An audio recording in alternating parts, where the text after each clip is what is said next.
Amazon is the world's biggest information market. They have books, ebooks, videos, CDs and DVDs on almost every topic in the world. And they organize them into neat categories. You can see which items are the best sellers. Using Amazon to find niches gives me a couple of important benefits.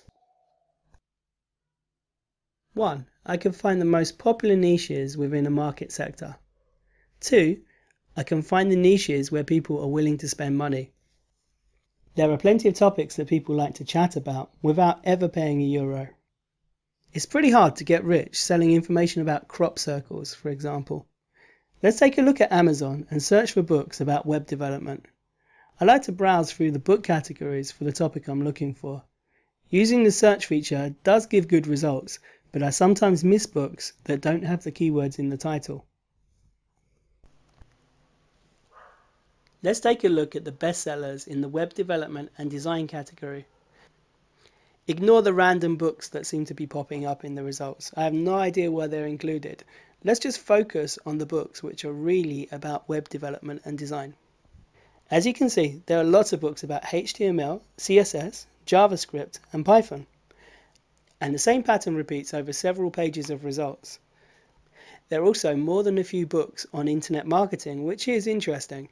Internet marketing is becoming more mainstream, but it's also a very competitive arena. Most of the SEO experts are targeting this niche, so getting real rankings in the SEO niche is a lot harder than other areas. Now, I have a lot of experience with HTML, CSS and JavaScript. I have only a little Python experience, so I'll focus on HTML, CSS and JavaScript. Now that's not a niche.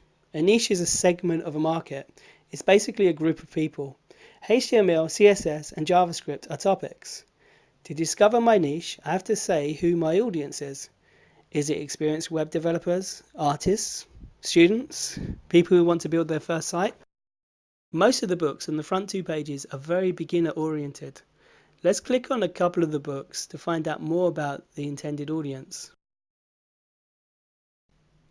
Let's zoom into the reviews and see if we can work out who is buying these books. The first review, by Nicholas C. Zakas, is interesting. He says the book is written for beginners without a technical background. He also praises the pictures and says it's very easy to understand. Looking over the other comments, I see similar points. People really love the way this book avoids making assumptions about your background knowledge. Also, the book seems to go into much more depth than most tech books for newbies. By the end of the book, a reader should be able to hand code an appealing website from scratch. So, to summarize, here's what I've discovered about the target audience. The book is aimed at readers without a technical background. It's aimed at visual learners, and it's for people who want to go beyond the basics. This is a great niche for me to target. Now I've identified a niche, I need to discover some of the topics that they want to learn about. This is where the Look Inside feature really helps. Let's skip over the legal blurb and look at the table of contents. Chapters 2 to 9 cover the basic HTML elements. From chapter 10 to 16, it covers basic CSS topics. Chapter 17 covers HTML5 layout, and chapter 18 goes into the design process. As I go through the contents page, I'm making a list of these topics. In the later steps of the process, we can dig deeper. We can check to see the problems our audience runs into in these areas. Let's take a look at another book from the results. Here we see Learning the Web, a beginner's guide to HTML, CSS, JavaScript and web graphics. There are a lot of positive reviews for this book too, so let's dive into the contents page.